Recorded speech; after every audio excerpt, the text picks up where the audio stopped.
Bonsoir. Les informations. Un groupe de 13 à 15 ans venant de différentes écoles publiques et privées du pays ont eu l'occasion d'exercer le rôle d'avocat pendant une journée aujourd'hui. Au cours d'un atelier, ces élèves ont découvert quelques notions sur les lois et la Constitution. À travers la simulation, ces élèves ont joué le rôle d'avocat de l'accusation ou de la défense, ainsi que de juge ou d'autres fonctionnaires d'un tribunal. Cette activité se déroulait en présence de la première dame, Linda Ramkalawan, du procureur général Frank Ali et d'autres invités. Elle avait été organisée par le Conseil national des enfants et le bureau du procureur général dans le cadre du Festival des enfants se tenant pendant tout le mois de juin.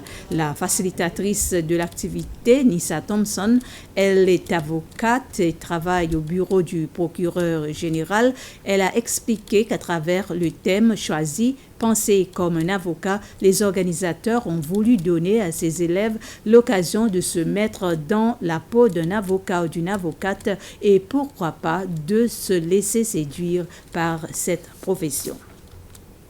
Les deux accusés dans le meurtre de Sherletine Ernesta restent en détention provisoire pour encore 14 jours en attendant que l'accusation soumette tous les documents aux avocats de la défense sur la décision du juge en chef Ronnie Govinden.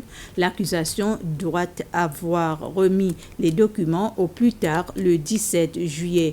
Pour rappel, les deux accusés sont Lucelle Labiche, âgée de 45 ans, domiciliée à Takamaka, et Ashton Elizabeth, âgée de 18 ans, habitant d'Anse Royal. Sherletine Ernesta, qui était âgée de 21 ans, avait été portée disparue du domicile parental pendant la première semaine de mai de cette année et le 4 mai, son corps était retrouvé sur un sentier à Bougainville.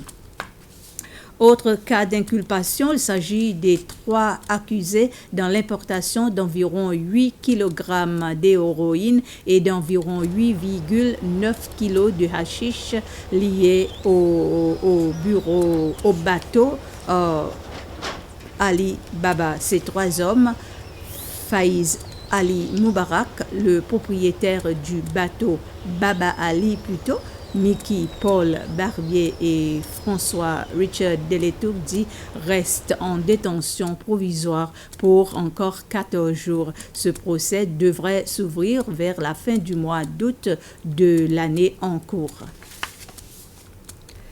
La pagode chinoise est de nouveau opérationnelle. Ce nouveau bâtiment situé rue Benezet à Victoria a été inauguré hier soir par le président Wivell Ramkalawan, l'ambassadrice de Chine aux Seychelles, Guo Wei, et le président de l'association des Chinois aux Seychelles, Robert Chongseng, aux côtés des anciens présidents de l'association ou de leurs représentants.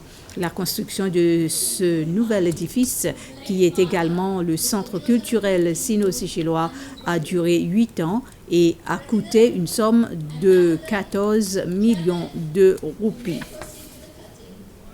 Ainsi s'achève ce flash d'information. Merci de votre attention.